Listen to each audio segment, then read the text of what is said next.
Okay, so who wants to go ahead and talk a little bit about where we are and how we got there today? I'll pick someone then. I did it Larian, last what's up? time. Wait, did you? My bad. Dude. Did you? I'm so fucking sorry. Okay. All right, Hal. Okay, great. So we can you guys hear me? Because I'm I can. using my Bluetooth headphones. Okay, awesome. So pretty much we went back to the tavern to reintroduce ourselves in our party and actually get to know one another. And then we went wait. I feel like I'm starting No, you're way good. That's where far. we started. Okay, that's good. Okay. And then we went back to the what was it, mouth of the forest, or the entrance to the forest, to try and find the young grandmother. Jesus Christ, what is Whoa. going on? The grandmother's missing boy, and we had a little conversation, a little interesting conversation with the beast hunters that Yunyuan was captured by, and we struck a little deal with them where we give them like half of our treasure, or I think all of our treasure. Did they say half? They said some They part said of half. their treasure. There was some fraction, and we went past them, and we got into the cave, and we saw signs of like maybe our person, or at least a person, being dragged into the cave by maybe a bear. We go in, we find a magic tree, or yes, a magic tree with like sap, magic sap, or whatever. And just as we were gonna go deeper into the cave, two spiders came out and we kicked their asses, and now this is where we are. Yeah. Pretty dope. That's a very good synopsis of pretty much where we are at now. Um, was there any sort of uh, was there anything that you guys found in addition to that, as far as we got the one Yeah. guy who had his notes about his journal entry, where he came here with like a bunch of, well, I guess assumingly other elves, but to make an Yeah. alliance with some elves here and get supplies for the village, but he is not alive. unfortunately, yeah. Yeah, so I mean that's pretty much all the stuff that we learned as we got here. So we are deep in this lush. Well, not really deep in it. We're pretty much one layer into this lush uh, cave of deeply rooted tree roots and strangely sort of starved earth and rock in the corner of this cave that we're in now, with a 25-foot tall ceiling and damp cave walls and small spores lining the cave's walls and illuminating it with dark shadows. So, as we survived and defeated these strange-looking giant spiders with red thorns at the tips of their fur and glowing blue, eerie eyes, there's really nowhere left to go besides leaving or going deeper into this cavern in the one twisting dark tunnel leading to who knows where. Yeah. I think where we left off, we indicated that we were going to go deeper into the cave. Yes. Okay, so it's a tight squeeze. It looks just big enough for a large creature to squeeze through it. So you guys are only able to go in a line of two at a time. So not sure if anyone would be specific about how they would go through here. Well, I imagine I fight from somewhat far away, so I should be at least not in the front. Plus, I can't really see in the darkness.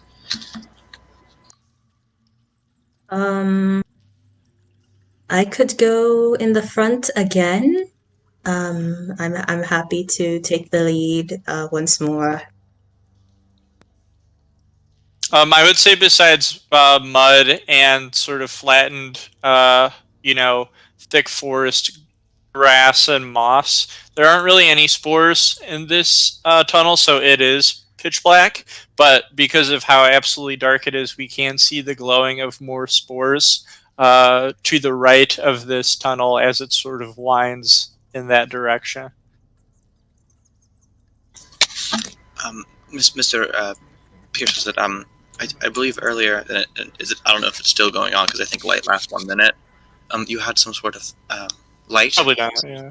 on your shield that you could summon. Is that just on your own shield, or can you summon it on other things?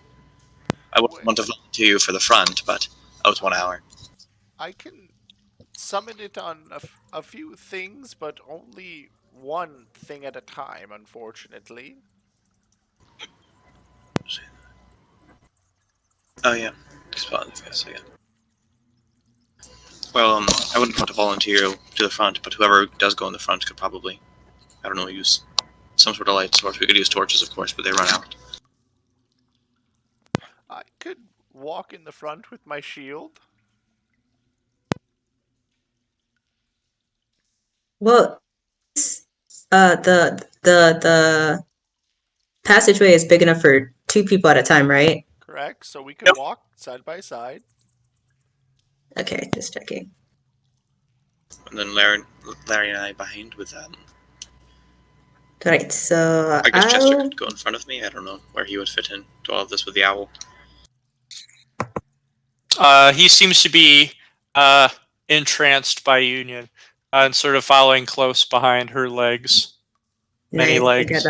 I got a mini pet for the time being. Well, I can go ahead and go behind him then. And he can go side by side with Larian if it's a tight squeeze. Okay. Fine by me. Sounds good. Sounds good. All right. So we've got Union and Pierce, Jester and Lyrian, and Alice. Are you gonna? Yeah, sort of wherever you would be. I think you would. Maybe You want to be something about like right this. there. I don't know. Okay, cool. Let me go ahead and change that order for the next area that we're in. So let's see. Boink, boink, boink. Huh. And everyone Just a remember, you sec. still the temporary hit points I gave you earlier. Unless you took damage. Okay, sounds good. All right, so cramped in these dark, cold tunnels, we sort of trudge and sludge our way through the thick, deep mud and flattened grass as we see the tracks of this large beast heading deeper within. It doesn't take very long for us to get through, although it is quite claustrophobic. We do eventually make our way to the other side where the familiar small spores and fungus begin glowing a bright blue once again, lighting the room. And what we see shocks us. We are at the very edge of a cliff. It's only about 5 feet above the next level of this cavern, but it is a 10-foot wide cliff that goes down 5 feet into muddy, rooted dirt, going in 2 different directions. To our left, we see muddy tracks from this creature go straight into a sort of den where we can clearly see a very strange looking owlbear sleeping in a pile next to a bloody pile of bones. And to our right, we see a small pool of murky water leading to a leafless dead tree that is swarmed by what looks like tiny little lightning bugs, sort of making this part of the cave glow. And in addition to that, on the floor, covered in the mud and in a pool of blood, we see We're not sure if it's unconscious or dead, but we know it's not moving. A human in guard armor, all torn up and covered in blood.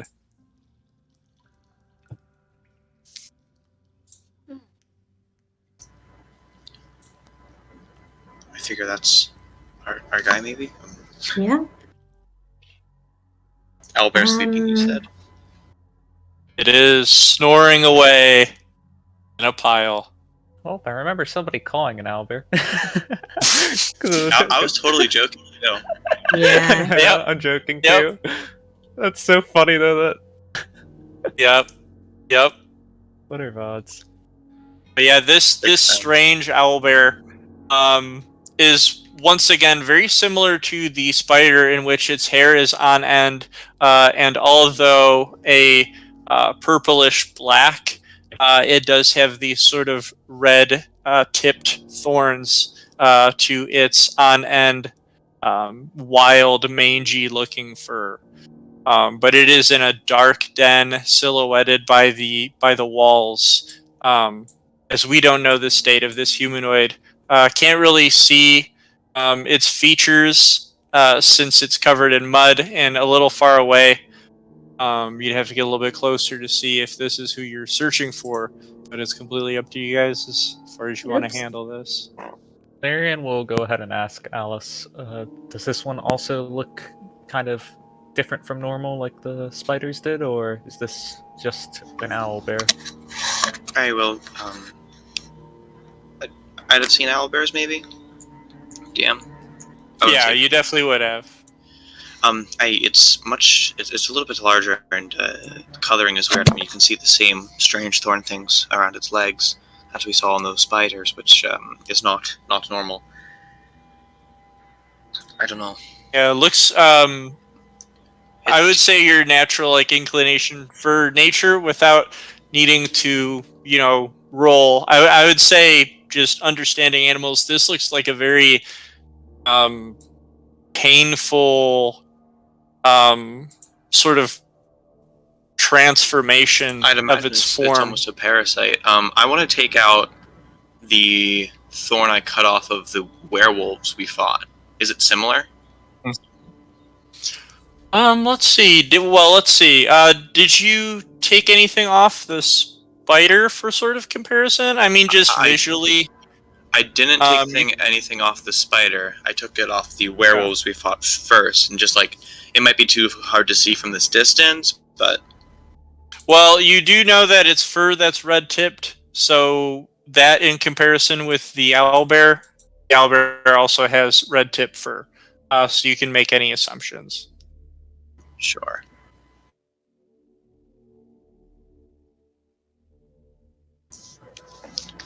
I figure best case scenario we get past that thing without waking it up and go check out this soldier over here. As you say that, Pierce kind of points to the massive puddle of water in between us and him. You're not entirely sure how deep it is. It is murky and brown like the last chamber. Do any of us have methods of teleportation? I don't myself. I know it's possible though. No. Last time I checked, no. I would say Jester is scared and quietly whining, And understanding not not to wake this thing up. And can't teleport?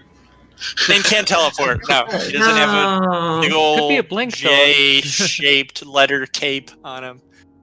He's not a superhero dog. Oh, it's smooth, damn it. Not yet. He hasn't leveled up yet. Well, I mean, I could always try and step around it, You said it was 10 feet? Yeah. So the cliff that 10 you're on feet right long? now is what's 10 feet long? Oh, right. The cliff is 10 feet. Yeah. Okay. Can we slide down the cliff, or? It is. It looks as if rock and boulder have just sort of slowly fallen off of it, making almost a completely vertical drop down. Perhaps. Oh, shit. Okay. Well, I have spider silk. I Perhaps still we have could 5 just charges. Climb across the wall. Yes, but then how? I can climb across the wall. I'm fine, but you all, You climb across I the wall and carry him back over. Yeah. well, I Does it look suppose we too could give heavy it a for you? try. No, you're right. No, it's a good idea, actually. Ugh. Okay. Give it a shot, and we'll be here for moral support. Oh, great. I'm gonna And cast. also, I'm gonna cast guidance on Hal.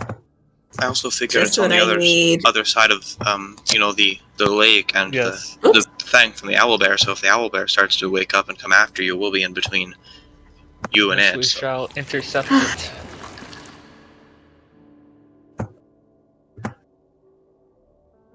How far down is the drop? The cliff? Like 5 feet. 5 feet? Oh, Just so 5 you can feet. just pop down if you needed to. Yeah. Okay, wait a second. I have to recheck for spider climbing, but I'm pretty sure she can. If you're I wearing think heavy armor, she- it's 20 feet movement, and if you're not, it's 30 feet. Oh, do I change it back to 20? Because I thought it was. Your There was something. Your climb goes down to. Oh, 20 right. feet with Climbing heavy is armor. 20. Yeah, climbing is 20 if you're wearing heavy armor. Okay. I keep forgetting that.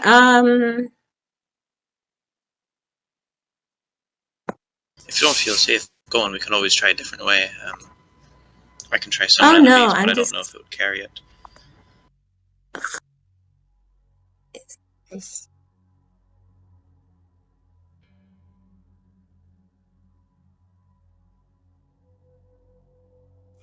I mean, I might as well try. Perhaps.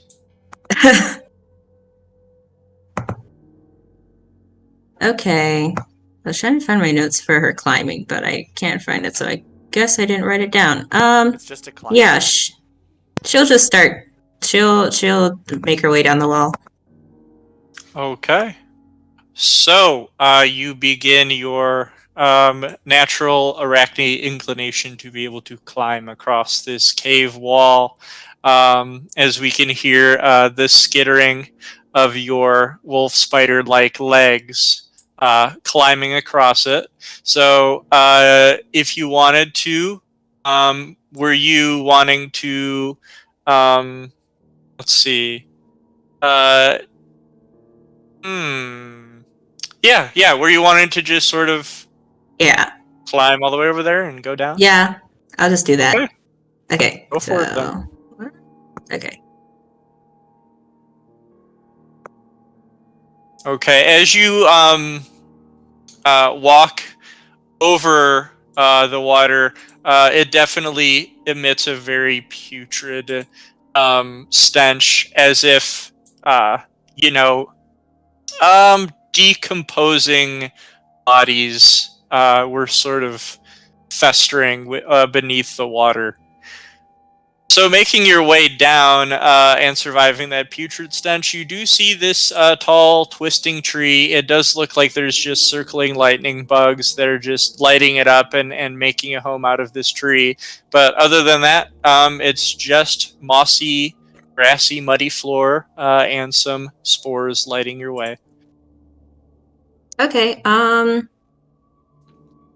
She's going to go over to the man and then use her. Where is it? Lay on hands to heal him.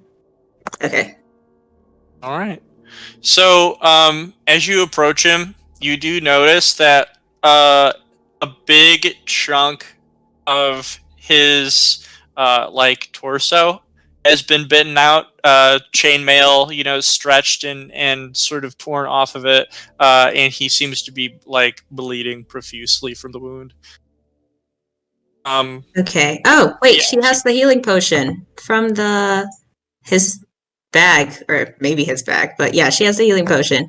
So I'm pretty sure they have to drink it. I don't know if she could help him drink it. I'm okay with you just pouring in his wound. Okay, great. Then she'll do that. She'll use his potion of healing. All right, so that is 2d4 plus 2. Okay.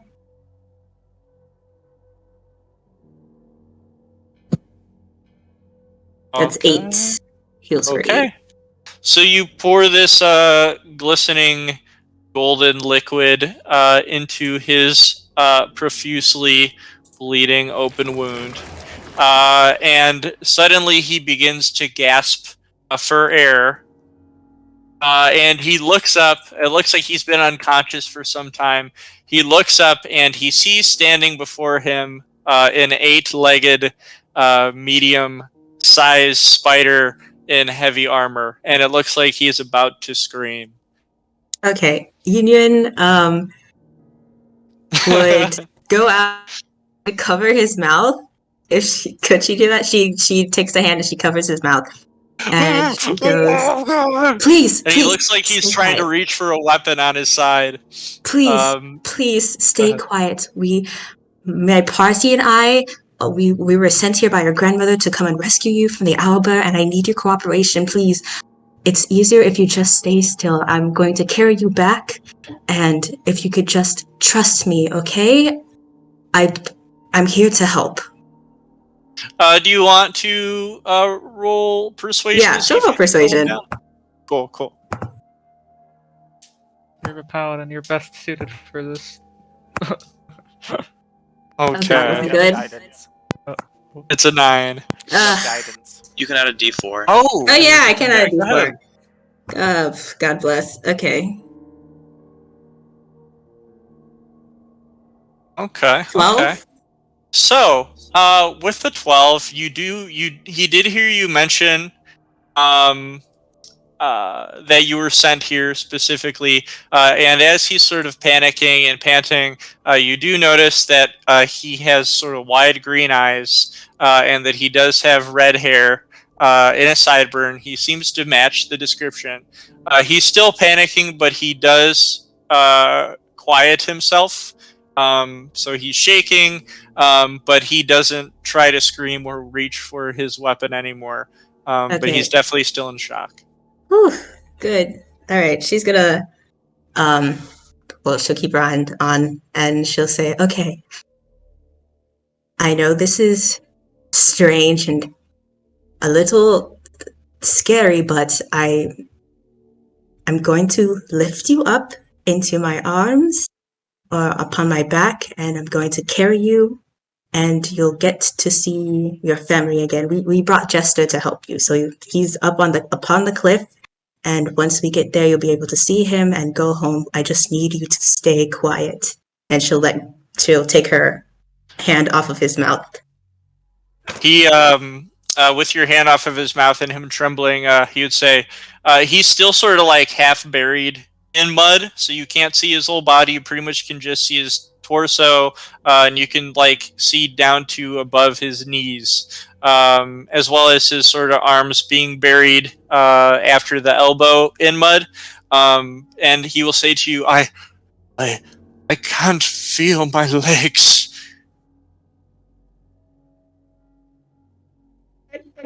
Okay.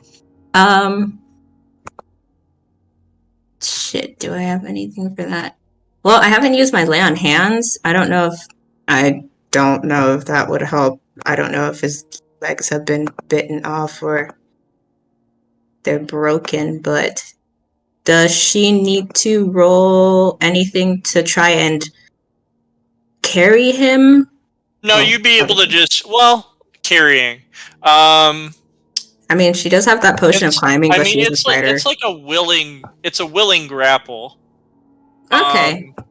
So I wouldn't say so. It's pretty much you carrying something, and as long as the creature's willing, it's pretty much carrying capacity of their, weight.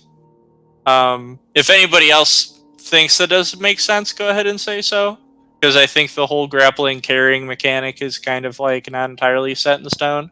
I'm pretty sure if you're just carrying like a person and like they're willing, that's more of just like a lifting instead of like a ball. So, Yeah, I think you just move at half movement if you're bringing someone with you. Okay, that makes sense. So yeah, it's not going to take a great effort for you to try to pull him out of the mud or for you to put him on your back as long as he's willing, which he is. Okay, great. So she's gonna do that, gently pull him out of the mud and put him on his back, and then just start Okay.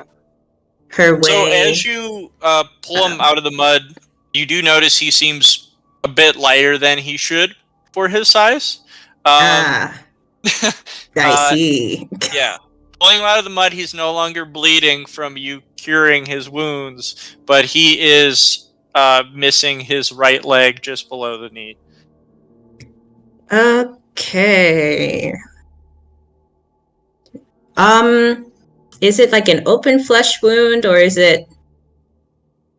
It is an open flesh wound, but I would say because you were able to heal him, the magic healing of it, he's not like bleeding out.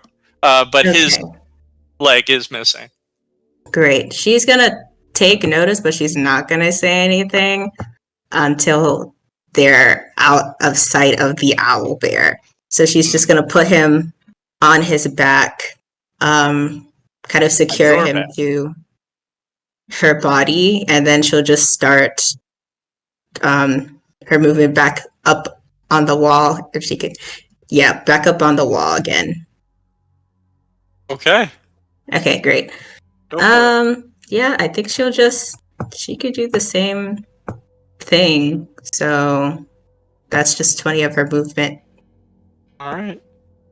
As you move across the wall, Jester begins to smell his companion, and he starts getting excited. He starts bounding around, and he goes up on two legs, and that's when he does begin barking, Of course. seeing Reynard on your back. Okay, the second he would let out a bark, I would immediately use my emboldening bond on Union and Larian. Okay, and how did that work again? Well, so essentially it's just two creatures that I can see. For the next 10 minutes, I create a magical bond between them, and when they're within 30 feet of one another, they can add a d4 to their attack roll, ability check, or saving throw once per turn. Okay, so you've got that on Union and who else? Larian. Okay. See. Go ahead and add that. Shush. I think. Do I have a bonus action? Oops. Where is it? So, Jester is barking very loudly at this point. And I would say Jester's sort of furious barking upon seeing his companion being carried on Union's back. You guys can start to hear stirring from this side of the room as the owlbear begins to move in the darkness of his den. I vote we get out of here as fast as we can. Yeah, let's just try and outrun it. Let's go. We might be slower because we're carrying a man. So, did you want to try and hush Jester, or just sort of run out? Yeah. Of I said I walked up to him and I said, Jester, shh, and like put my hand on his back because Okay. Union's still coming over, and I believe she's at half movement right now, carrying someone. So Yeah. So, your sort of gentle pats on his back don't seem to be enough, but you can roll nature to keep trying. Although at this point, this creature wakes up. In the darkness, you can see its two large, wide eyes glowing a bright blue, just like the giant spiders, as it stares at the many creatures that have invaded its home and lets out a loud shriek with its, broken and jagged beak. All of its feathers and fur now fully on end. So we can go ahead and roll initiative if we want to try and get the fuck out of here. Let me go ahead and put the turn order on. hey, not literally like the lowest. Hey, Nice. Shit, I rolled a nat 20. Wow, that's Whoa. great. Right. Let's see. Okay. Well, looks like you guys got lucky with that, him being at the very bottom here. Alright, and let's have Jester roll.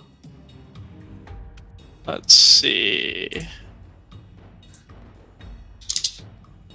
And get his sheet up since he does have a bit of a variation from a regular Mazdiv. I don't Nice. know if we're going to be able to 6. outrun this thing. But definitely not. We'll see. We not. We're faster than the Owlbear, right, you guys? Yeah. Go in zigzags. Okay, that's you who did the guys. Owlbear, huh? The owlbear has woken and is shrieking beneath its glowing blue eerie eyes, and it is now Union's turn, who can move at half because you have a bee-legged man your back. Great. First, since the owlbear is awake, she's going to use her bonus action to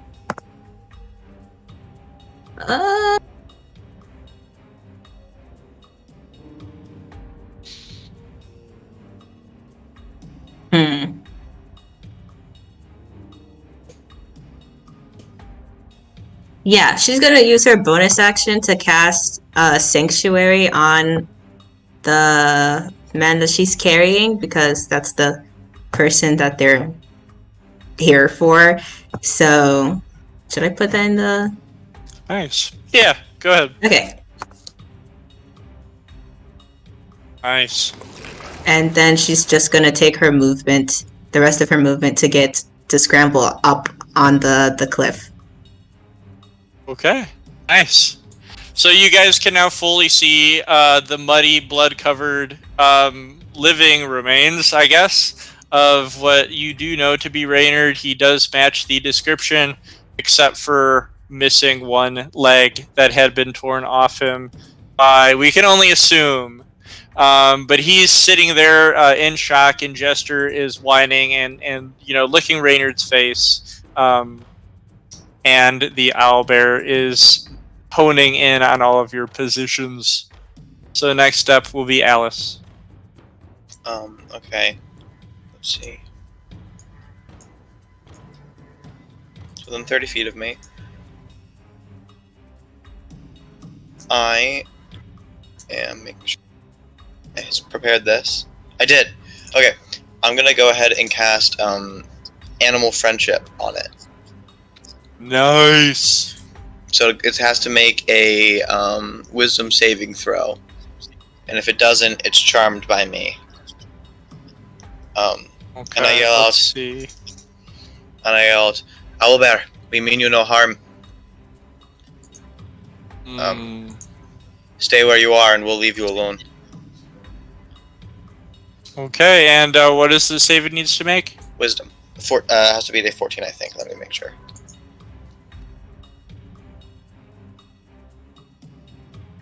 Okay.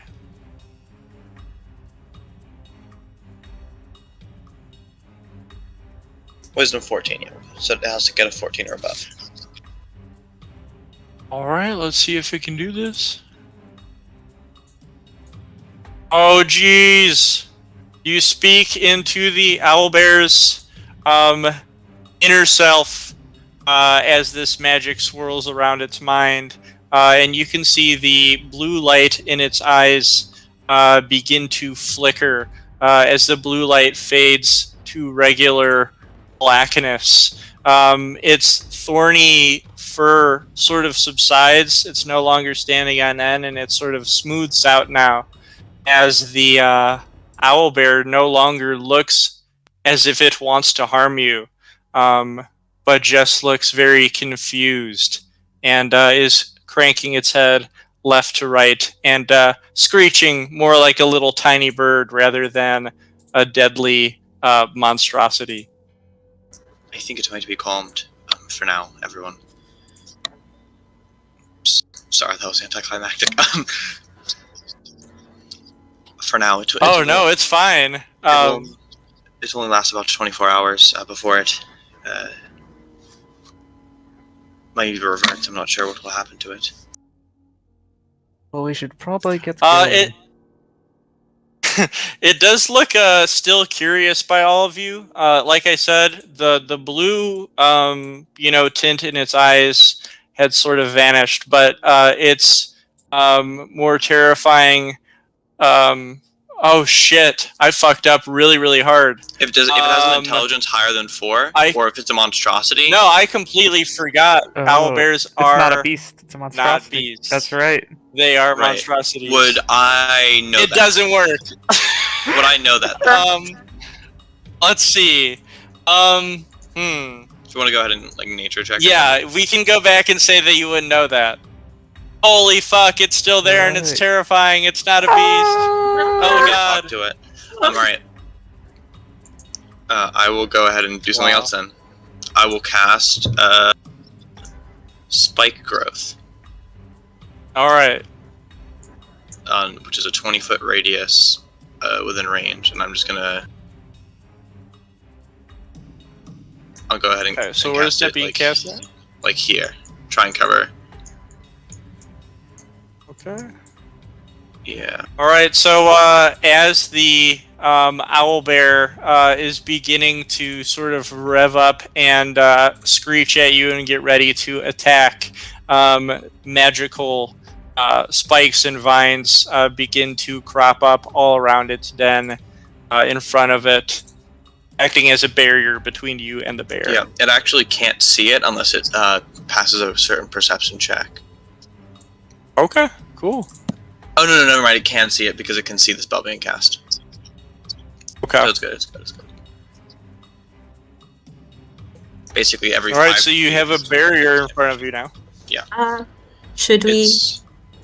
So, sorry, I'm saying a lot, but it's a 20-foot radius, I think, so it's twice that size. Yeah.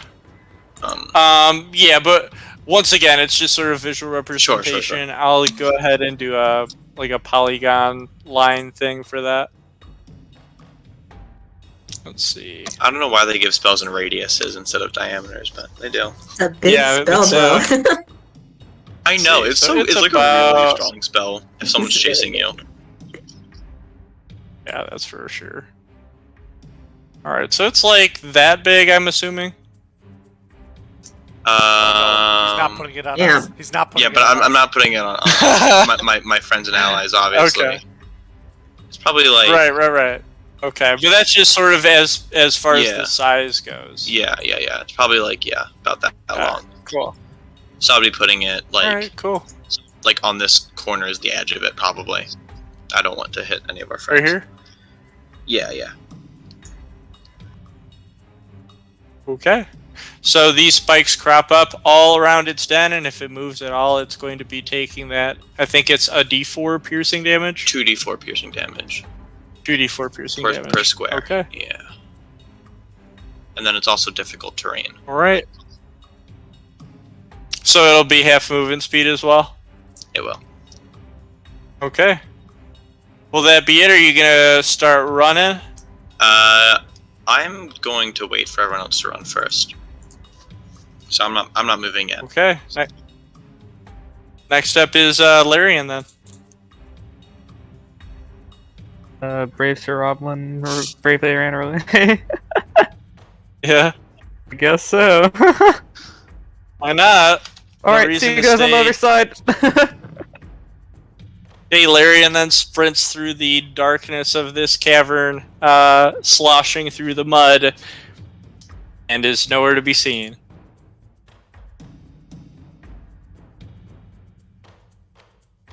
And next up then will be Jester, who is just going to stay by his good old friend Reynard and continue barking at the owlbear. So, next up will be the owlbear's turn, who is going to stand up, unruffle its thorny fur and feathers, let out another spine-chilling screech, and is going to try moving through the terrain. And for every 5 feet it moves, it takes 2d4? Yep. Okay, so that's going to be 5, 10, 15, 20. That's difficult So- terrain as well, so that's 40 feet of movement. Right, exactly. So that's 8d4. Okay. Yep. Let me go ahead and do this then. Boink, boink. You're rolling it, sure. 11 and 9. So it is going to take 20 piercing damage as we can hear it sort of scream and cry out and fumble over itself as it comes over to you guys, and we can hear the cracking and splintering of the thorns beneath its feet. But as it is now in front of Union and a very pissed off monstrosity, it is now going to stand up on its hind legs and attempt to claw at Union, as well as attack you with its strange owl beak. Okay. So its claws are going to come at you first for a 21 slashing damage. Or, excuse me, 21. Jesus. You scared 21 me. to You hit. scared me. 4 slashing damage. All right, and let's Okay.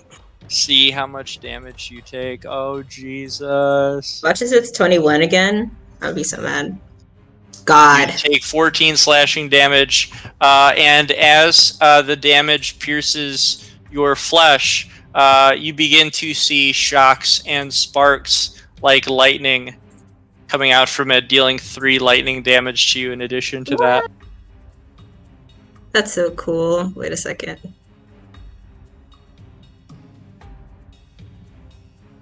That's bad. That's bad for me. That's okay. really bad. I don't have it. I don't have Never it now. mind. But when I walked in the Uh-huh. the room, did I still have my detect magic up? It lasts 10 minutes. I just wanted to know if within 30 it feet of just me when I follows walked. you? Yeah, it just follows me Okay. for 10 minutes. So I just want to know if it was still, because it was within 30 feet of me when I stood here. If like I could detect any magic from the area. Yeah, you would. I would say you definitely would be able to take magic from the owlbear. My bad, I forgot about that. Oh, I have a question. Do we still have the temporary hit points, or is that gone? You still have it. They Um, last forever until you lose them. Oh. Does, Oh yeah. Okay. Never mind. Does detect magic Yeah. persist? I'm so good. through Animal shaping. It does. I don't lose concentration. Okay. Okay. And it's going to, after its wind up of lightning claws, it is then going to try and pierce you with its beak. For only 9. What? Okay. Okay. All right. So the beak stops right in front of you, clamps down at the air. You can see little shocks of lightning coming from within its mouth, but it doesn't hit you. And next up is Pierce. Pierce is going to step forward and. I guess I'm going to try to. No, shoving's going to be a bad idea. I'm just going to try and hit it with my warhammer Okay. and miss horribly, and that will be my turn. Big whiff. All right, Union, next up. Okay, great. Can she take her action to disengage and run away? I mean, she has. Yep. Okay, great. Action. Lovely. She's gonna disengage and she's gonna get the hell out of there. Yeah, just take her. So that would be half her movement. Yeah, that'd be enough Okay. to get you out. Okay, great. With Reynard on your back, legless and screaming behind you. Yeah, Oh, right there. All right. So Union has left combat. Jester whines, looking at the pair that has left into the darkness, looking as if he's going to follow. But next up will be Alice first. I'll say, Jester, get out and follow your master. And then I'll turn towards the owlbear, and I'll say, what manner of curse affects you? I don't know if it can understand me because technically it says beasts. But I don't know if it figures. I don't know if it figures if my spell my description of how I talk to things means beasts, as in like the creature type beast, or like It'd be the nature creature understands type. you. All right, in that case, Yeah. I can't talk to owlbears. Monstrosities have always been weird to me because they're supposed to be just like normal animals, but because Right. At first, I'm like, oh yeah, it's definitely a beast. well, because yeah, I it's know a my fucking animal bear. friendship wouldn't affect him, but I'm wondering if my like speech of beast and leaf, where I can talk like animals can understand what I'm saying, could. Yeah, just beasts. Okay. So not monstrosity. In that case, I'll just be like, Pierce, I kind of cast a spell so we could get out of here. We should probably leave. And then I will. Don't know if I have anything else I can help him. I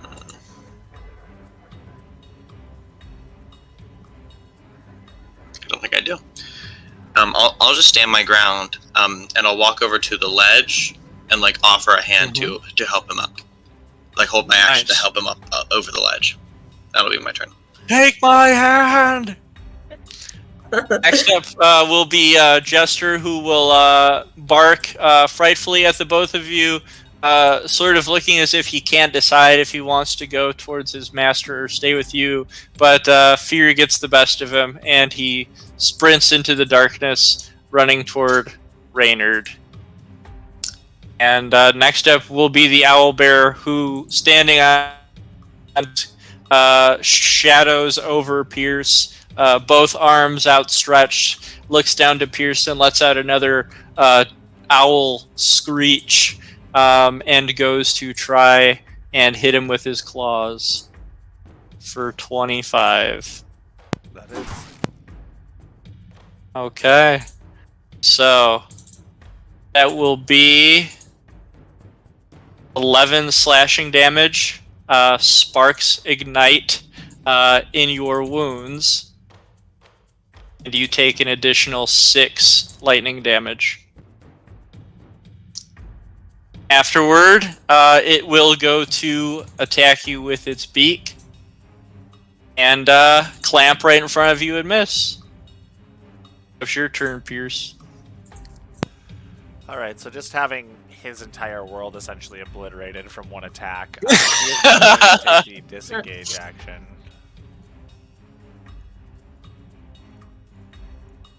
And follow in suit with the rest of the group. Pierce has left the fucking building. What's up, Alice? How's it going? Figured I helped him over the edge first. So Yeah. my turn meant something. Very heroic. Yeah, I'm so great. I really wish I could talk to this guy, but I can't.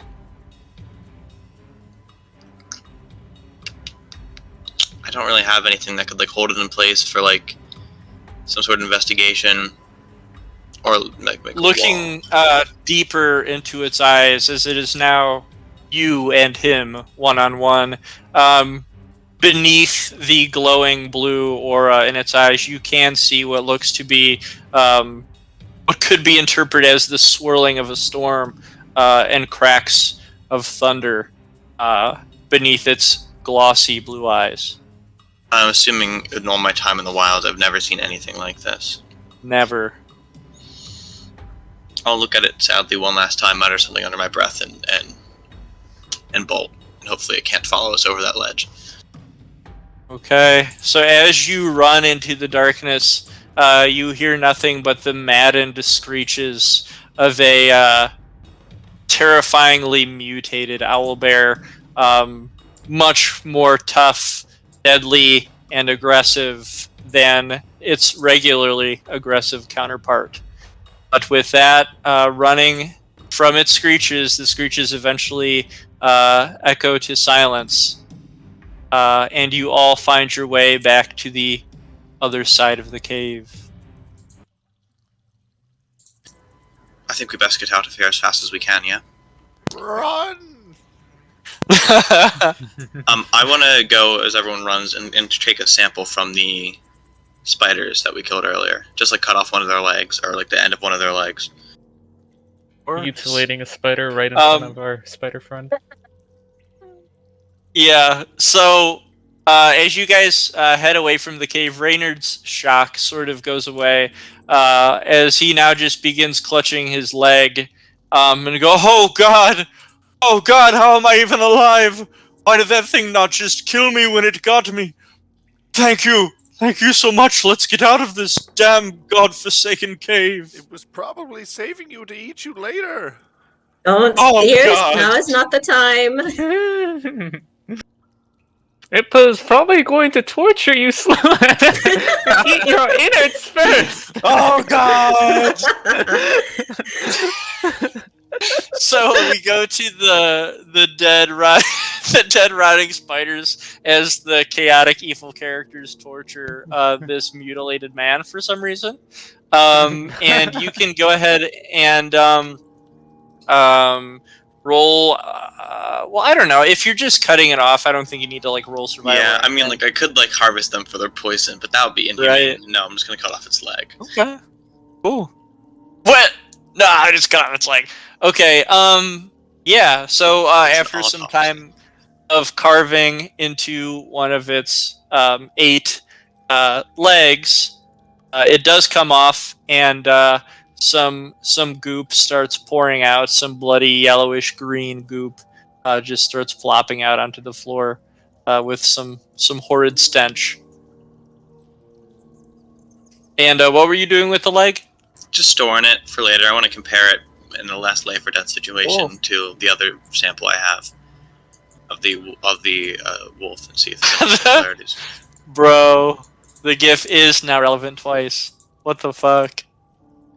This goddamn mutilations going on this session. Yeah. All right, and then I'll rejoin the rest of the group and just keep that for now. Does it still have like the weird thorny parts, or not thorny, like the red Yeah. parts? Mhm. All right. Is it just like what looks like hardened hair, or is it like thorns growing out of it? It's like, I would almost compare it to like porcupine hair, whatever that's actually called, Like but it's just quills? like needles. Yeah, it's like quills coming out of the fur. Weird. All right. With red tints to the edges of So them. I figure I take the leg like from its knee downwards or whatever that would Mhm. be. It doesn't have a knee, but you know what I mean. When Yeah. the leg bends Like downwards a and just like have it Spider sticking out like of my pack. longbow on your back, yeah. Yeah. And I'd be like, well, let's get out of here, yeah? Anything else anyone want to like do in this cave? There's a magic tree and the magic No, mushroom. we need to run. No. Yeah, no. I don't think I can get over that. I don't know. It doesn't. All right. I guess We go hear on. the screeches grow louder as it All seems right. this owlbear's trying to That make its creature way is over not the to be cliffside. trifled with. I don't know. I feel like it's We're out. We're out. We're out. All right, everybody scrambles out of this owlbear cave, not entirely expecting the danger that they found to such a proportion. But eventually we do scramble out and head back out into the forest.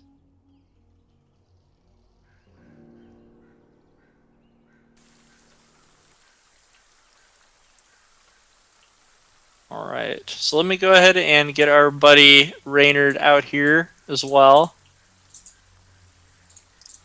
Okay, so we have all left the dreaded cave of many great mysteries, as we are now back into the cold, windy, rainy, drenched wilds of Englejaw Wilds, with now a bloody and also damp wrapped to Union's back. And at this point, that torch would have definitely been extinguished. I'm gonna use my second wind feature to heal for a D10 plus fighter level.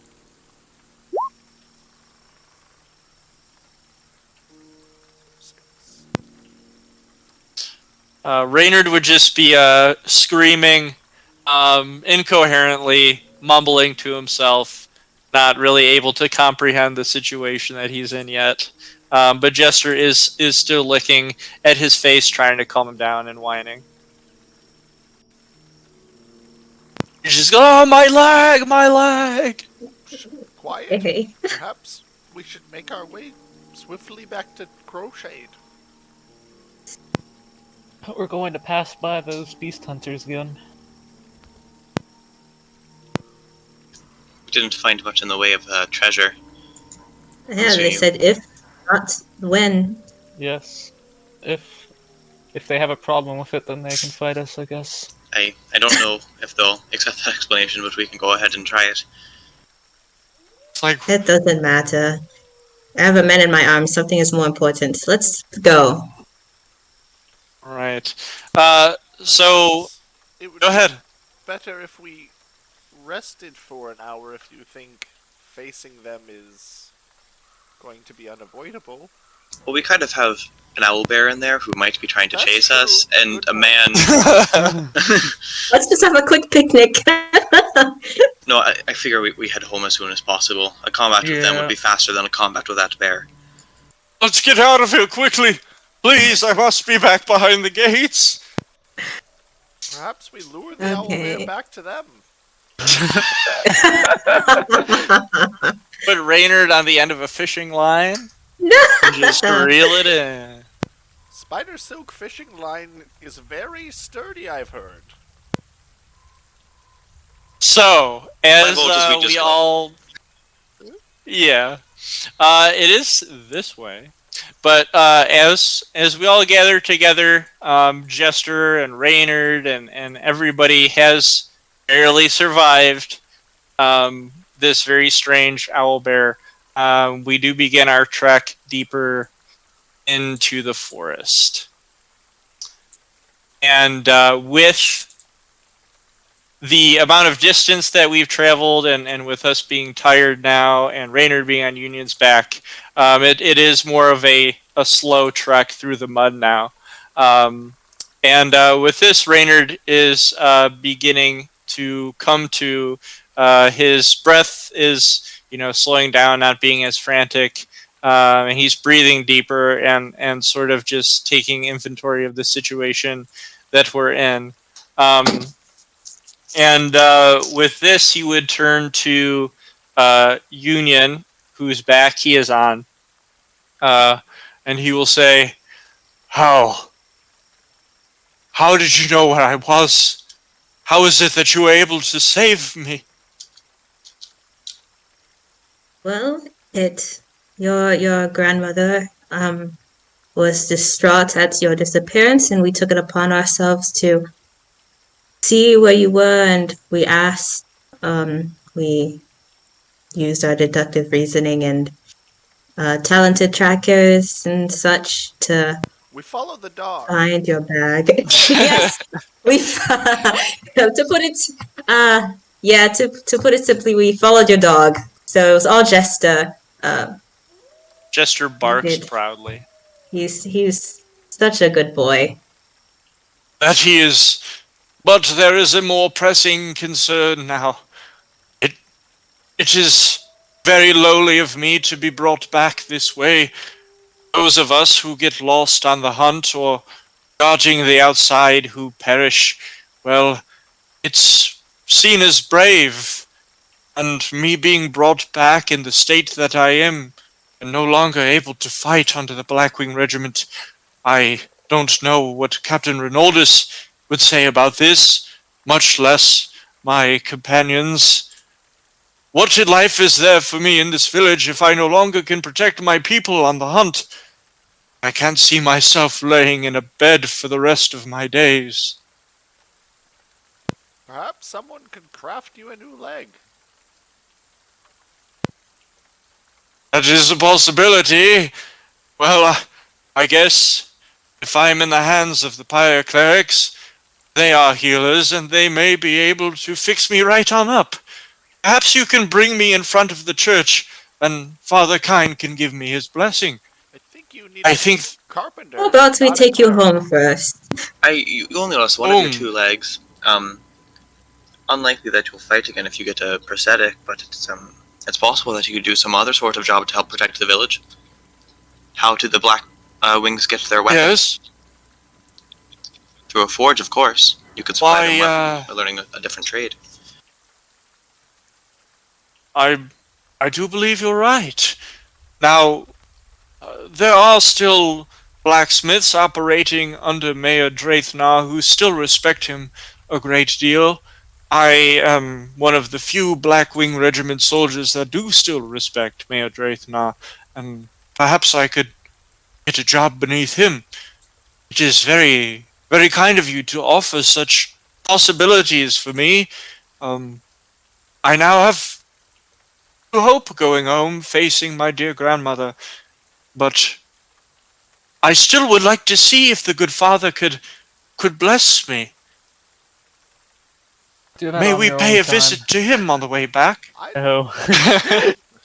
Right now. Okay. We're not on the Well, best terms with I him. believe it would be.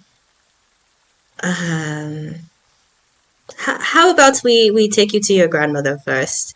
I'm sure she's absolutely willing to stick. I'm sure she would love to see that you're all right and you're safe, and then we could take you to the father if you so wish. I guess that is more reasonable. You folk have done quite enough for me as it is. All right, I'll face my judgment from the Blackwing Regiment upon reaching that gate, but all I'm worried about right now is the state of my grandmother. What All right. makes you so sure the father won't place you on a pyre for your wound? Why would he? I am not infected. I was just bitten by a strange creature. Right. Just bitten by a strange creature. It was no werewolf. Do you think it might have been? It looked like a bear to me. I'm uncertain, but doesn't matter what I believe, it matters what the father thinks. Are you implying something, Metal Man? Only that I wouldn't necessarily approach Father Kind with an open wound like that. I would maybe let it heal for a few days, become a little bit more innocuous. Your father, your father, kind is so worried about protecting the city. He might be, in order to protect everyone else. If he felt perhaps that something might have been happening to you that it wasn't happening, of course, to protect the town, he would do anything that he deemed necessary. It doesn't mean he's being malicious about it. He's just a very careful man. You do speak wise words. Okay. I do see your point. Well, I'm beginning to see the billowing smoke of our settlement approach. I'm going to prepare myself for appearing in front of my what were comrades. Even though I'm not sure if this is the best fate for me. Perhaps I should have died in that cave. I am still thankful that you risk your lives to save me. Let us head forward. Can I roll a medicine check to see just how brutalized his leg is? Yeah. And is it infected? Okay. So, yeah, it was pretty cleanly ripped from the bone. We can see small little fragments of bone within his wound. But from Union's healing potion, it has sort of coagulated at a supernatural rate. So, yeah, we're not worried about him bleeding out at all, but he's definitely going to be without a leg. And in addition to that, we can't really detect any sort of infection or fever or anything like that in his blood. Okay, could I wrap it with a healer's kit just to make it look better? Yeah, yeah. Okay, cool. He could, scrape some stuff up and eventually get an infection if he's not wrapped up. So that'd be nice. Yeah. So. Okay. So, on our way there, although you did not defeat the Owlbear, which I will definitely not be giving you experience for running away from him, but you did save Reynard. So bringing his body back, although we can assume we're not sure how exactly Wirgo's going to react and if she'll have something to reward you guys with. But you definitely will be getting some XP just for saving him and bringing him back. So that is going to be. It is a total. Go ahead. We didn't defeat the Owlbear. I feel like the major victory here is that we didn't die. Yeah, that's a good victory. The XP would normally just be 200, but since that's really hard to divide, you guys can each just give yourselves an additional 100 XP. Woohoo! Thank you. Yeah. Okay, so we head further down this dark, twisting trail of choked trees, sort of disorganized and rooted together in the darkness. When eventually we do see a familiar bonfire and the billowing smoke of it, and hear a familiar spine-chilling cackling. They Pierce looks really to like the- laughing, huh? I was gonna just say the exact same thing.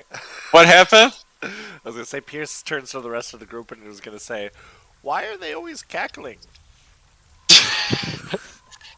They're fucking mad. Mad yeah, hilarious, evidently. as you all approach, you can see the two beast hunters that were hiding away in the tree line are sort of sitting next to each other, playing cards and smoking cigars. And the other two beast hunters are just chilling by the fire. You see a bloody bag next to them. We can assume whatever they caught during the night was stored in this sack. But as you all approach, they would stand up, hearing the noise, look to you, and the leader. What's going on? And the leader of the beast hunters would slowly walk over to you, with the others following suit. And I would say, and the leader of the beast hunters, with his cataracts and missing teeth and drenched clothing, would nod to you and say, "Well, it looks like you came back alive, then, bringing this poor soul with you. Alive and us still staying at our post as we said that we would. Have you maintained your end of the bargain?" Yes, I found a couple of scrolls. "Hand them here."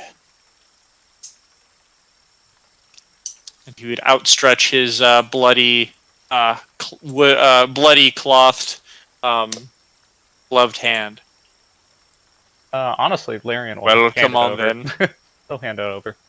Okay. All three of Not the one scrolls? to go back on a deal. Yeah, they'll hand them over. Okay. The Beastmaster grabs these scrolls, looks to you, and says, "Well, I would assume one would attempt to hide a bit more, but this is quite the catch. Thank you very much for doing your duty, obeying the orders of a Beastmaster and his crew. You have safe passage back to Crowshade, but let's see to it that we do not meet again."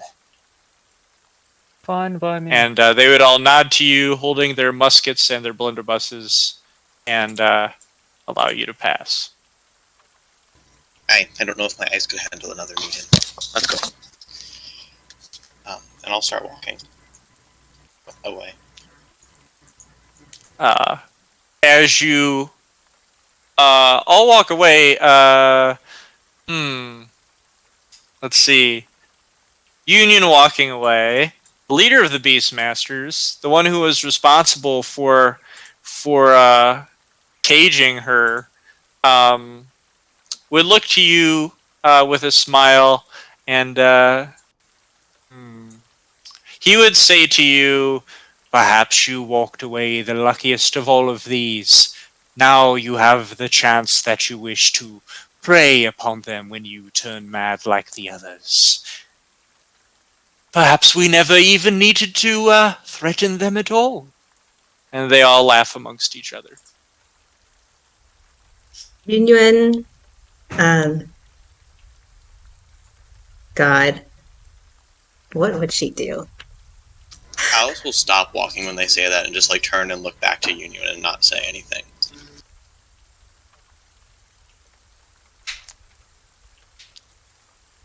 Honestly, she's above it. She's going to she won't acknowledge them. She has her mission. Her mission is to deliver this man safely home, and that's what she's going to do. It doesn't matter what anybody says or does. So she's going to continue walking, but her jaw is a little bit tighter as she passes. Okay. The next one, as you pass by, says, "You and that furbolg. This won't be the last you see of us. You may have gotten past us, but we control these lands." And that will be all he says as you pass.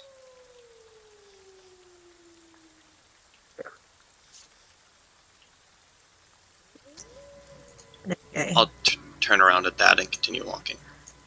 When I see Union, keep walking. All right. They all go back to their positions. Jester growls at them as he passes, and they bother you all no longer.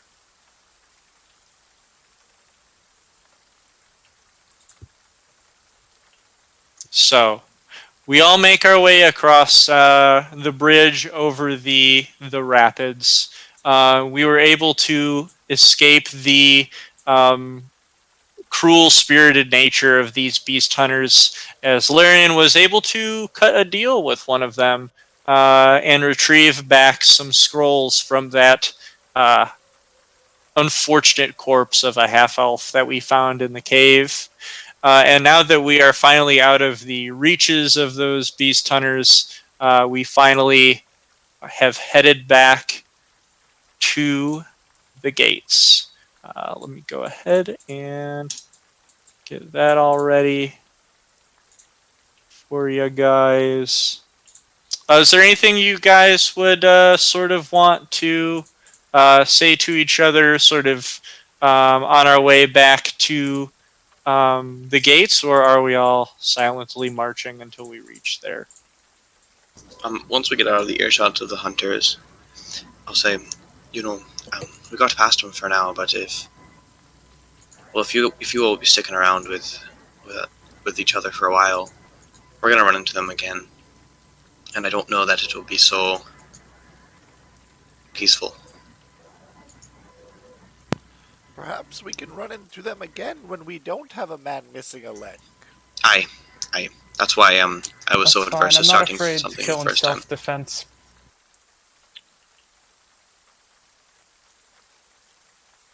If it comes to that, then I'd happily fight. Yes, I don't deal in death, but if it comes to it, I will defend myself. I am just pointing out a future potential issue we may run into. Let's get this man to safety. With that, we, after another grueling 20 or 30 minutes in this forsaken forest and, dark, eerie terrain, we do eventually find ourselves at the gates of Crowshade.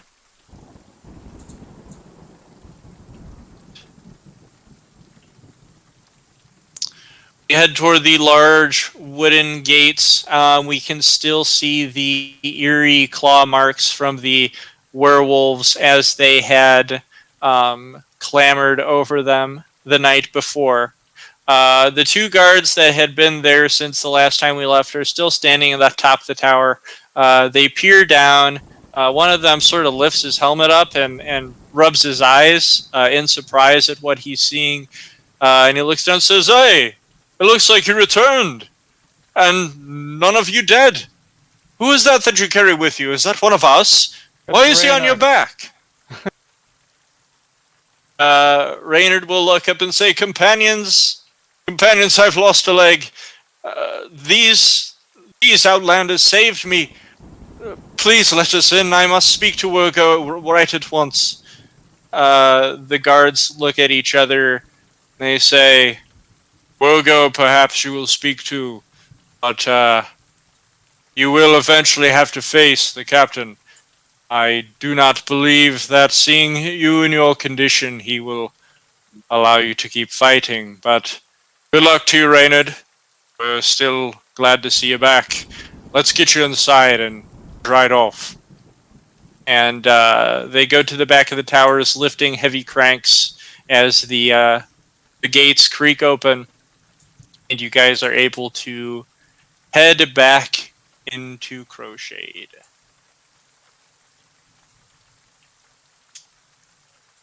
All right, so the streets are a little more bustling. I'd say at this time it is about noon now. And once again, rotted, damp carts carrying very minor, meager amounts of supplies are being carted back and forth.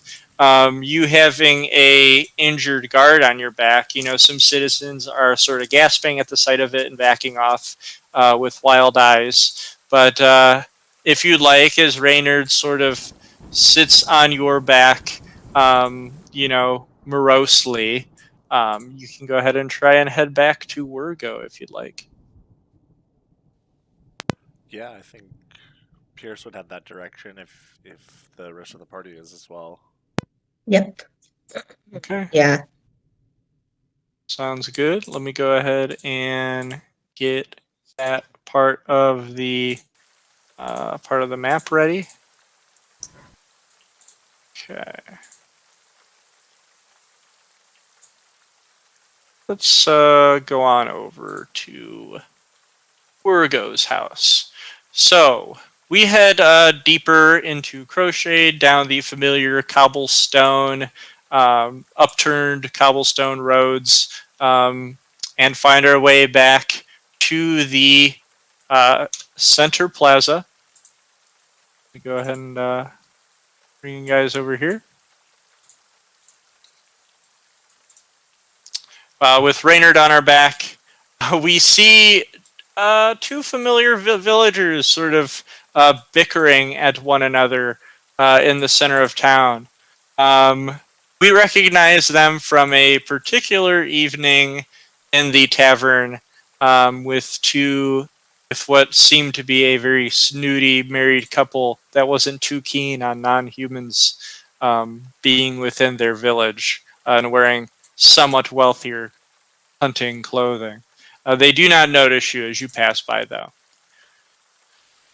But you do know that this is Wirgo's hut here. The chimney is going. There's a fire in a fireplace inside. You can see the glowing of the fire through the windows, and you can see the silhouette of an old woman rocking in her chair. But there is no one outside to greet you.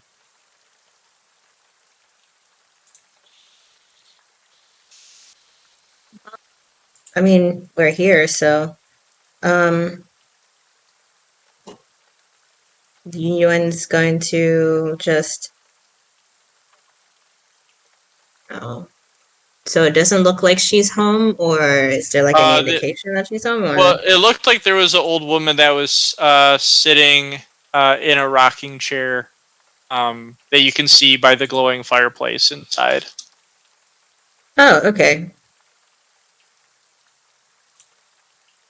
Well, I guess if that's her, we're gonna take out. Union's gonna definitely walk up to the house and just maybe knock on the door, or yeah. Okay. All right. So Union walks up to the front door of this small cottage, and you begin to rap on the simple, rotting wooden door with Reynard on your back and Jester by your side. And as you rap on it, you hear the creaking of the chair stop, and you can hear what sounds like an old woman shuffling very slowly towards the door. She says, "Oh, just a minute. I'll be right there." And she slowly creaks the door open, peering outside with a single eye, when she finally gasps, surprised to see all of you back alive. And not only that, but returning with her grandson. So she excitedly jumps out from the door, begins crying, and she says, "Oh, Reynard, it is you! You are alive! I cannot believe this! I cannot believe you've returned with my grandson, not only his body, but him living! How could I ever repay you?" And she goes over to Reynard, checks him up and down, doesn't really seem to notice that his leg is missing because she's so excited, and Reynard gives her what hug he can while being strapped to your back and says, "It's all right, Wirgo. It's all right. I'm here now. I'm here. Please, please, all of you, come inside. Get out of this rain. Let us discuss how I may repay you for this kind act you've done here." And she creaks the door open for all of you, and she says, "I've got some supper over the fireplace. I can offer you some soup." I'd be happy to accept some We soup. would love that. "Oh, please then, please come on in. Come on in." And she shuffles back inside of her small cottage. And I'm assuming everyone would follow her in then? Yep. Okay. Can't turn down free soup. All right. So we all find our way inside Wirgo's home. Let's see if we can do this. Doo-doo-doo.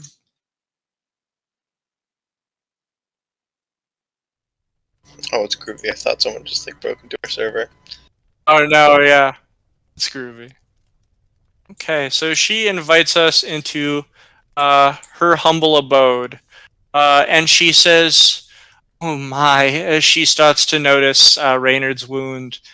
She covers her mouth and says, "Well, we must get him to bed right away, shan't we? Please, please, bring him in here." And she opens the door to what looks like where she stays and says, "Please, set him atop the bed. I will tend to him for as long as it needs." Okay, yeah, she would is it definitely put him in, lay him on the bed. Okay. And he, groans in pain, reaching at his leg. But Wirgo will sort of cover him up and say, "Reynard, save your strength. You're home now, and you're alive. Please, just rest. Just rest, poor boy." And she will leave the room, inviting you to all come out with her as she shuts the door behind her, giving Reynard his rest. But I think Jester will stay behind and sort of lay on the bed next to Reynard, keeping him company. And as you leave, Reynard sort of says one final, "Thank you all. Thank you all for not leaving me to die there. It was incredibly brave." So as Wirgo leads all of you out, she sort of goes to her oven and says, "Well, I do not have many chairs for all of you, but feel free to stay in my warm home for the time being until you decide what to do next. But please have some porridge. It's nice and warm. It's got some wonderful vegetables that I scrounged up from my garden, and it is very good at bringing your strength back, if you so need it. And if you were to drink her soup, it would supply you with sort of the strength that you would need to sort of act as a short rest, which we can do Nice. here now if you'd like." very good soup. Unfortunately, cannot eat your soup. Okay. Well, if you like, you can plug into the outlet over there and recuperate yourself. That's pretty good. Sit next to the fire. Oh, I have solar panels. I have an extra lightning cable, perchance. Oh, wait, no, I'm Lightning 2.0. We've got a generator in the barnyard for you. But yeah, so she goes ahead and brings up a few bowls of porridge for all of you to drink, and says, again, it was incredibly brave for outlanders such as yourselves to risk your lives for my son. I don't have very much, but I could offer you what gold I have left. I think I'd have enough for 5 gold for all of you. If that is what you desire. That won't be necessary for me, ma'am. Perhaps keep the gold and go speak with a skilled carpenter in town about crafting your son a leg. Yes, that would be a much better use for the gold. My, there is no end to your kindness, Oz, there. I really wish that the majority of the sad and depraved and depressed in Crochet shared your same positive outlook on life. Read what was said here. Okay. What was the D8? Oh, is that for the short rest? Hit the die, yep. Okay, cool. Send back to full. There hasn't been a whole lot of hope and kindness to go around in this village, but we are thankful that we have our church. If it weren't for them, there would be so fear in this village than there is now, and so much less community. I go to Ilmater Church every evening, praying for my boy, which now I no longer need to. I'm very thankful that that church is available here for us. Have you been to the church on the hill? Yes. Very Yes. good. I'm glad you are able to see it. Well, I do know that by now the pyres have died down for those poor soldiers. I'm sure it was for the best. I'm friends with their mother and have seen her go to visit them at their grave every once in a while now since the last evening. It seems she spends, very much of her time there. But anyways, tell me, what is it that you've continued to stay in this village for? If there's anything I can help you with, I've been here for almost 70 years.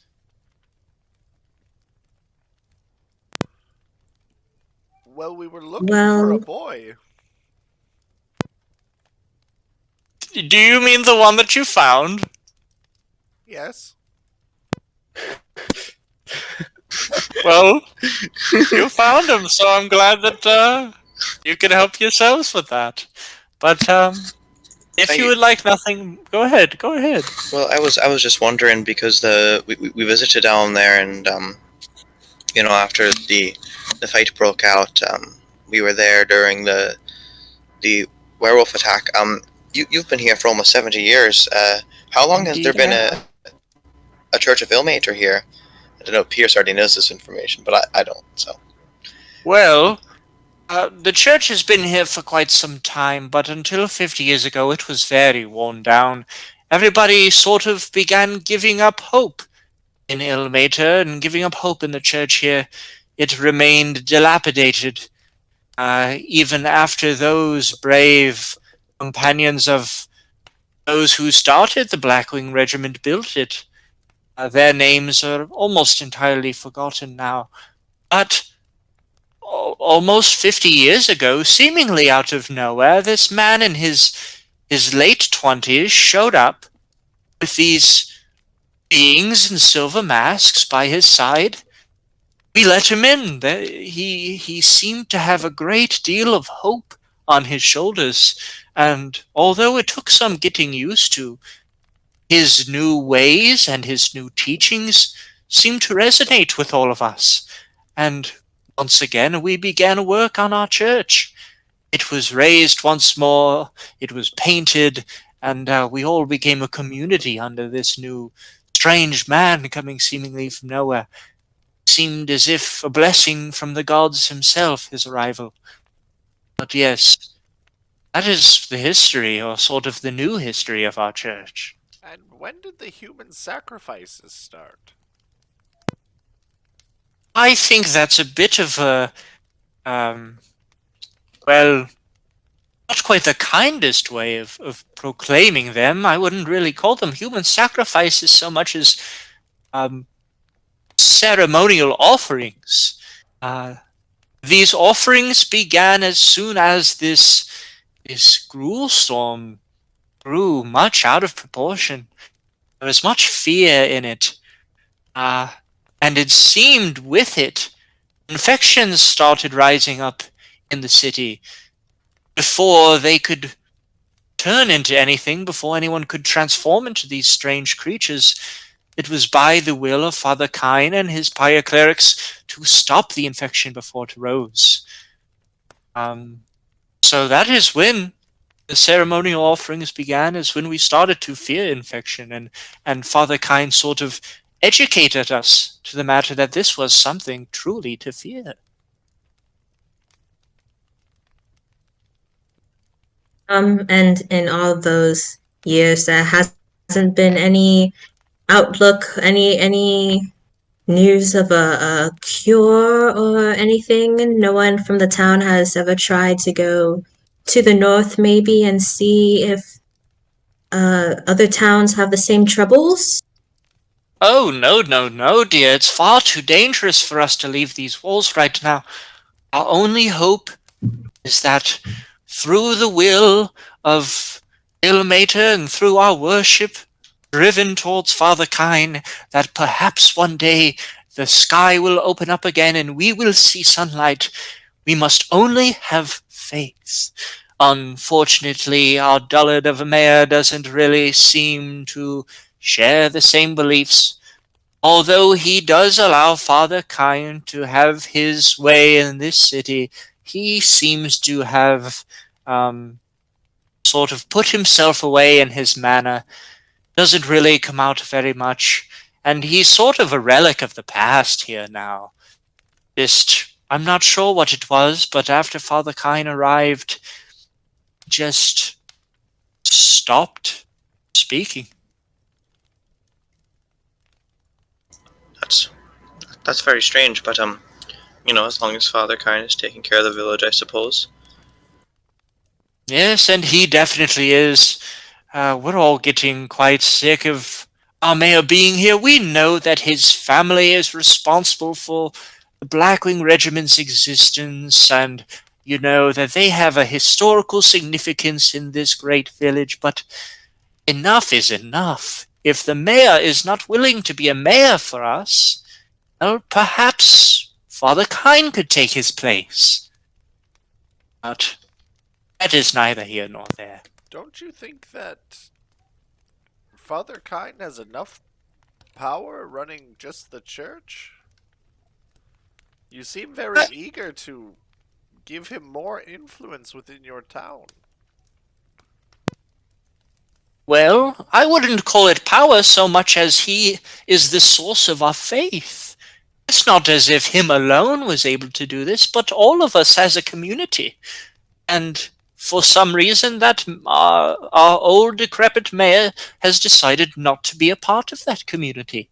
So if Mayor Drathnar wishes not to be involved in our faith, perhaps one who is more capable can replace him. Well, perhaps we can go and give a chat to the mayor. Maybe make some of. Wish. Okay. I'm not sure. Go ahead. Sorry. Are my orders written in Elvish or what? Yes, that they're written in the language that you have. Yes. Okay. Okay. Well, in that case, I will simply ask her, Well, it seems you probably be the best to help me for this. You've been here a while. You may have seen more than most people here. I'm looking for something that is a bit unique and should be within this village. Have you seen anyone with any strange sort of hide armor that they obtained in the, well, whenever in your lifespan? Well, I do rather recollect the last time that Hermit Drafnar came out of his cave. He did sport a sort of hide cloak that was very unique. I believe he treats it as sort of a relic to his heritage. All of us do know that back in the day, a little more than 2 centuries ago, this village was built upon the land of Palehawk tribe. And for some reason, Mayor Drathnar believes himself to be part of this tribe. But there's real no proof for it. So yes, I do believe that he has some sort of strange hide cloak worn upon him. How well does your son know the mayor? Are they like personal, like on a personal level, or does he just talk about the mayor and hasn't really spoken to him? Well, anyone a part of the Blackwing Regiment is less so acquainted with the mayor as they are with Captain Reynolds. Captain Reynolds gives all the orders to my son as well as his companions. The mayor is more a symbol of this town that, well, as I've said now, is sort of dying out. That's all for my questions then. Thank you. Of course, of course. Anything that I can do to help. At that point, you guys would begin to hear another rapid knock at the door. It would cause Wirgo to jump a little bit, but she would silently look over to it and look to all of you and say, were you all expecting company? No, not really. At your house? Oh, yes! That is my house, isn't it? I apologize. I am an old woman. Let me see who's at the door. Yes, hello. And it would be a sort of cold voice who responds and says, Wirgo, this is a guard of the Blackwing Regiment. We have news for you. Please open your door. And Wirgo would say, oh, all right, a companion of my son's. Let me grab that for you. She would creak open the door as a guard drenched in mud and water from the storm would sort of clop into the home with his muddy, large boots. And he is definitely still cold in the face, sunken in eyes, pale-faced. But he will be carrying with him a piece of parchment.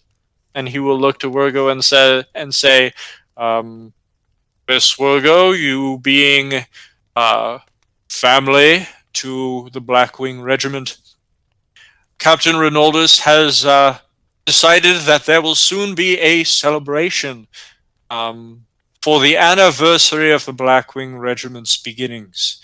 Tomorrow night, there will be a celebration at Drathnar Manor accompanying the mayor. You and any of family of yours who are associated with the Blackwing Regiment are invited. Here is your letter of invitation, old woman. She will take it and go, oh, a party, how marvelous. I would love to drop by. And the guard will then look in and see all of you.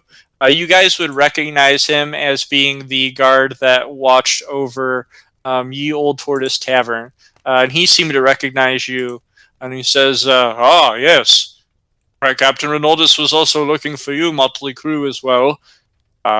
He said that if any of you are so inclined to drop by, it is very rare for Outlanders to be welcome, but you are also welcome to attend this celebration. Perhaps you'd be able to learn more about the Blackwing Regiment. But it is tomorrow night. Instructions for how to arrive there, as well as the time, is in Wirgo's letter. We do not have a letter for you, but you can follow those as well. We do hope to be seeing you. Sounds like a wonderful idea. I thank you for the invitation. Yes, indeed. This is not a celebration to be missed. And he will nod at Wirgo and say, "Have a fine rest of your evening," and walk out of the home. As Wirgo reads the letter in excitement, "Oh my, a celebration! I cannot wait. We don't have one of those too often, you see." She would just sort of just read over it as her porridge boils on the stove.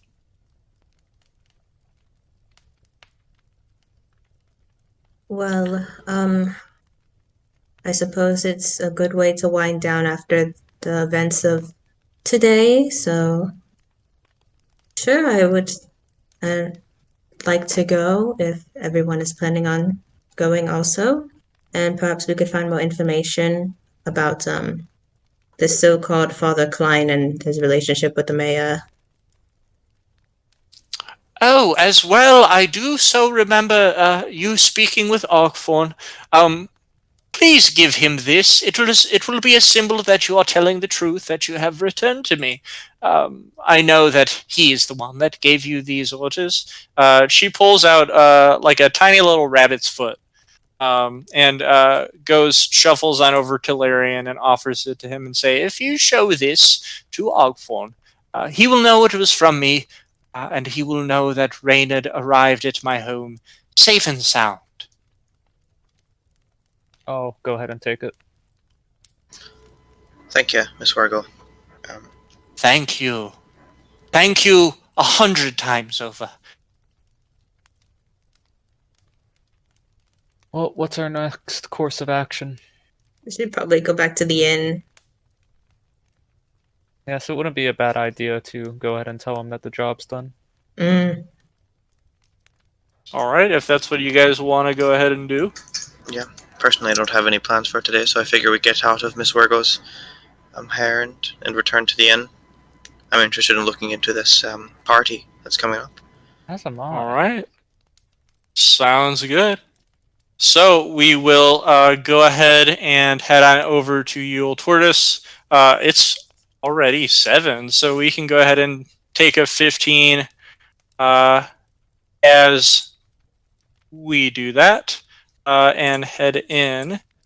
So you guys can go ahead and take a 15-minute break as we traipse our way back over to the tavern, and we can come back and sort of figure out what we want to do while we're in the tavern, since this is sort of like a lull in our objectives. We spent a good amount of time hanging out with an old woman named Wirgo. Brought her son Reynard back home from a very scary owlbear den, which, fucking guess what? You've got a cave marked on your map now. If at some point we ever want to fucking go hang out and take out that owlbear, I will say you guys know exactly where to go. We don't know if it'll still be empty. It's definitely a lush, livable cave. But yeah, the world's open and you can go back to whatever you want. But anyway, so we came back after running away from the owlbear like the brave adventurers and protagonists of the entire world that we are, and rescued this poor boy of the Blackwing Regiment, bringing him back home to his grandmother to tend to his wounds, when all of a sudden we get a knock on the door from a Blackwing Regiment guard who has a letter in his hand and says that tomorrow evening Captain Ronaldus is planning a celebration of the anniversary of the 150-year anniversary of the Blackwing Regiment to be held, strangely enough, at Mayor Draithnar's manor. And you were also all invited. So, after hanging out with, I was about to call her Wolnir, Oh my god, I forgot her name. Wirgo. After hanging out with Wirgo, we decided to head back to Ye Olde Tortoise to do whatever you guys seem fit while hanging out in this good old tavern.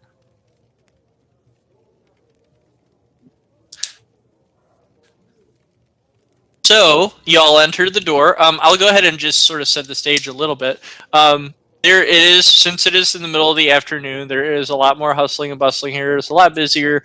Looks like we've got some families, some couples just sort of hanging out, having dinner with each other. We've got two middle-aged male who are playing cards. They seem to be very deep in it. There's a lot of gold on the table. Looks like they've been here some time. We've got a woman reading a book by herself. She's in her late 20s, maybe 30s. And then we've got a couple over here that are quietly munching away at their porridge. And you also do notice in the right-hand corner, now that he is important enough to you guys that I deemed it necessary for him to have his own token, is Ferris, who's sort of chugging away at a glass of ale by himself. As you guys enter, Ogthorn welcomes you back into the tavern. Says, welcome back. Nice to see you all again in the middle of the afternoon where it's busiest here. What can I do you for? I'll step up and give him the rabbit's foot. You open your hand and present it to him, and he looks at it, and his eyebrows widen, and his sort of 30s sprinkle with a smile. He says, well, you went and did it then. You went and returned Reynard to his grandmother. Very, very kind of you. Well, your rooms are paid. No need to worry about your debt with me for sure. Tell you what, with this kindness, you get one more night here for free. For that night, though, you gotta pay up like the rest of the citizens around here, but you've done a good thing. Thank you very much for showing this to me. Yes, can you take it? Because I don't really want to carry around like a foot of a rabbit. Oh, sorry you are for sure. I forget you're not human. Don't really understand this sort of special instruments here. All right, I'll take this rabbit foot off of you. Thanks again. He stuffs it in his pocket and continues washing dishes. And I will go and head back to where Pierce is. Yeah, I'll walk over there too.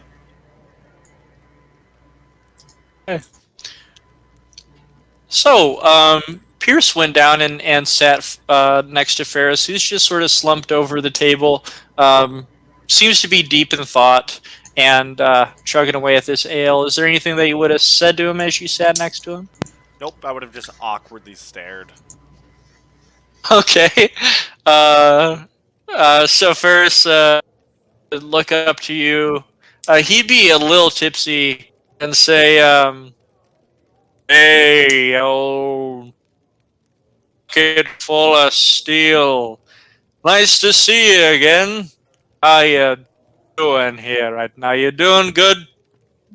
I bet you're doing fine. You always did good by me, Pierce. Always did good by me. Pierce would just like slowly nod his head, like hoping that he'll just keep going. Just tell you his life story, just break down. Oh, Pierce, you're the only one I could talk to. At some point, he just starts crying. So the rest of you sit down and do see that it's Ferris here. He's not entirely, drunk, but he's definitely a little tipsy. And he looks to all of you, raises his hand up, nods his head down, sort of bobbing him back and forth, and gives you a little bit of wave, and says, it's great to see all of you again. I'm hoping you're doing well. Thanks for sitting next to me. It's been of an odd afternoon. Needed to get in my afternoon medicine, if you know what I mean. How y'all doing? Are you excited for the party tomorrow? He would then sort of sober up a little bit. He would sort of sober up a little bit, and here, just a second. What do you? Oh, it's in the laundry basket. Yeah. Okay. So he would sober up a little bit upon you mentioning that, and look up to you, and you say, yes, that celebration hosted by your own Captain Reynaldus. Yeah, it was definitely an unexpected one. Not sure why he's having at the manor. I know him and the mayor don't really. Hey, but It's probably an attempt of Father Kind to overthrow the mayor. I wouldn't go so far as that. I mean, Father Kine is, It was a joke. you know. Oh, yeah. Yeah. Well, Father Kine is a man of good faith. You might not want to be saying things such as that, even as a joke, with gods around. They might not take it so lightly. Were you? How do you know about it? You were invited to it?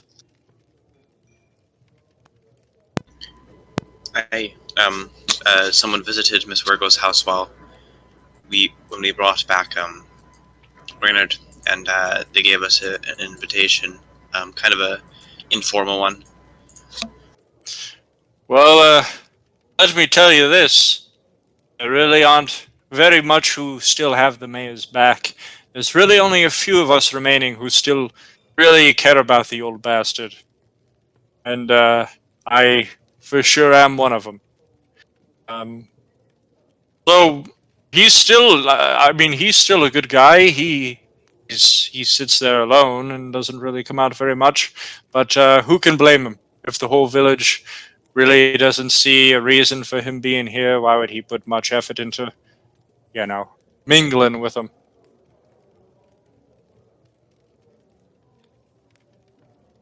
Because he's supposed to be their leader? Well, when it comes, it's whoever shows themselves as one. Even if you have the title of one, if the people don't see you as one, well, to them you're not their leader. And the people who they see as a leader in this village, that's your good old Father Kine.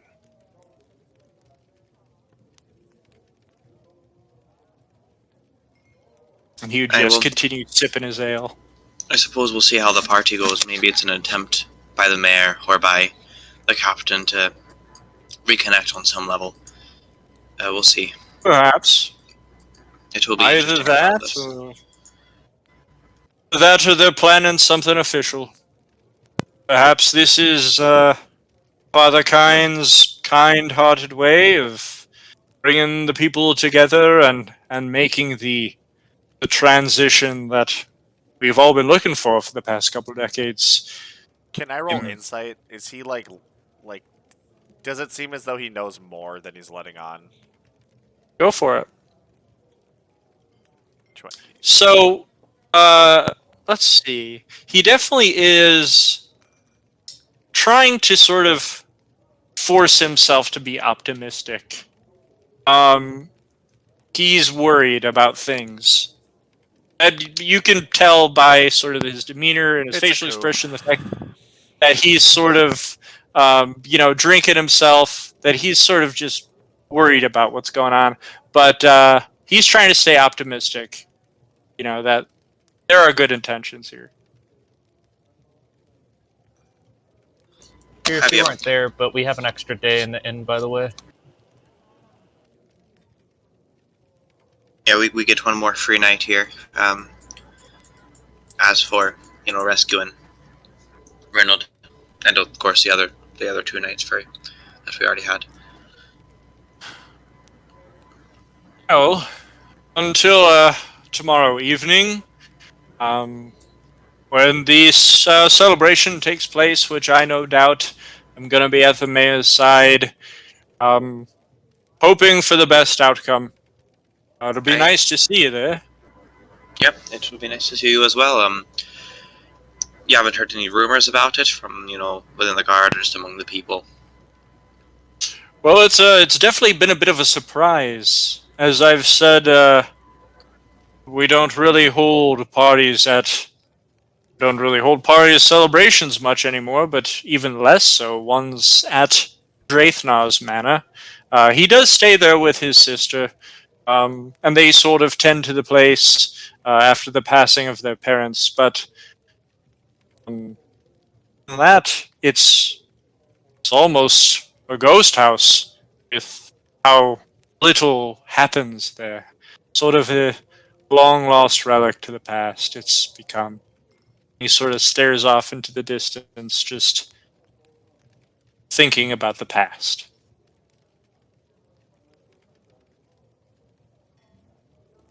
But I figure it's time for me to stop drinking down my worries and head back to the post. My lunch seems to be close to being over.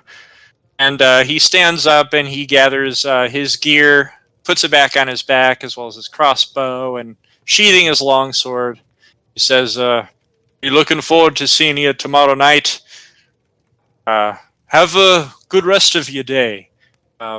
If you ever need me, my post is at the front gate until this evening. But you're welcome in this village. You've done quite a lot here to show that you are kind folk, and I'm sure wherever you go, you'll be met with kind spirits. Blessings of Ilmater upon you." And he would sort of Ferris? nod and, yeah, yes. I think I have a bit of an idea. Do you think you could get us into the manor a bit early? Just like maybe a little tiny bit early? He walks over to you slowly and says, "Well, how much earlier are you thinking?" I don't know. When do you get there? "Well, I was planning on heading over there to bring some supplies for him and his sister later this evening. I'm sure he wouldn't mind some company." Maybe we can help you deliver the supplies. I mean, if anyone else would like to go there early, I think it wouldn't be a bad idea. Well, were all of you wanting to meet the mayor tonight, perhaps? Sure, I possibly could, but I think he was insinuating going there early as in early tomorrow before the party begins. Yeah, that's possible too.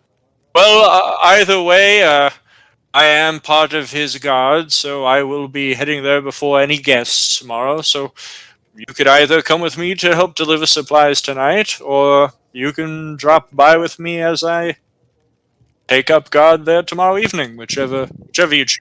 What do you all think?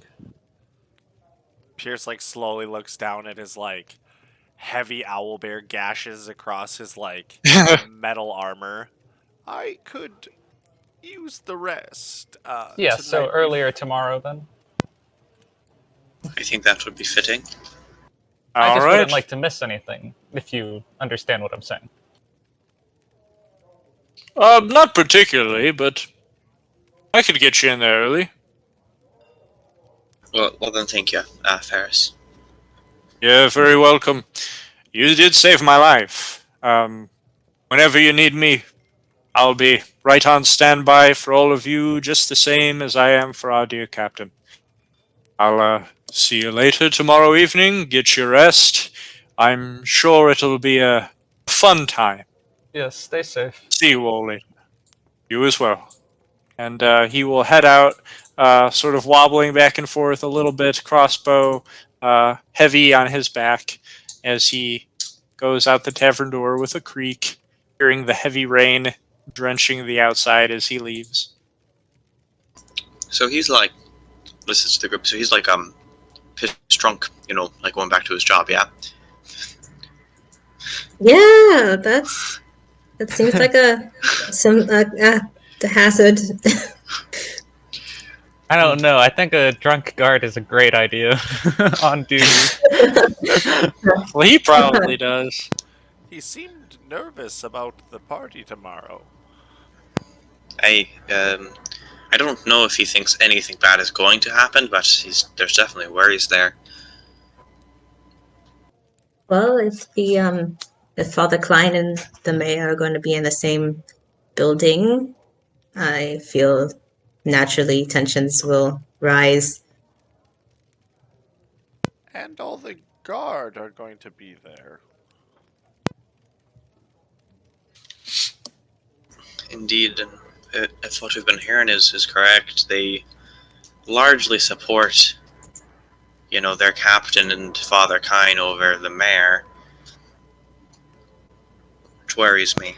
Does So do anyone you have think? an ink Sorry. and parchment? Oh, no, you're good. Go ahead. That's all he was going to say. I do not. But what do you all think of going early? A fine idea. I think I would like in to. case anything happens before it starts. I think I would like to be able to talk to the mayor as well. That's what I. In case he was, well, in case anything strange is going on. You never know. I'll kind of lower my voice, talking about it. Indeed. I still have to see Oh, very about that good. armor. Uh huh. And what were you assuming about that? I know Wirgo did mention a few things. Well, I just wonder. I mean, you're looking for some sort of armor. I heard Larian and that strange cloak the mayor has could be. Yes, that's what I'm thinking. Maybe it's the set of armor, and he sort of mutilated the armor into a shitty fashion cloak.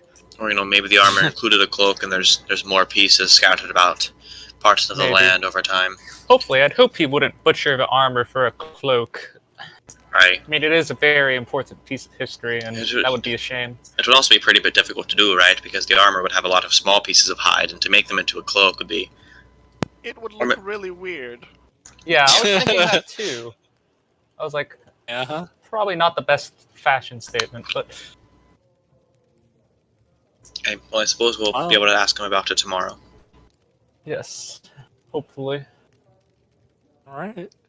Sounds like a perfect time for everyone to get a long rest with their final free night in Yule Tortoise. And we can see what we encounter tomorrow and where we want to go tomorrow. We can, check out a good old number of things. But for now, I think that's a good stopping off point. Definitely a little bit more slower of a session, but all good in the action and in the absence of action. So, thanks guys for playing, and next week we'll sort of figure out what we want to do from here.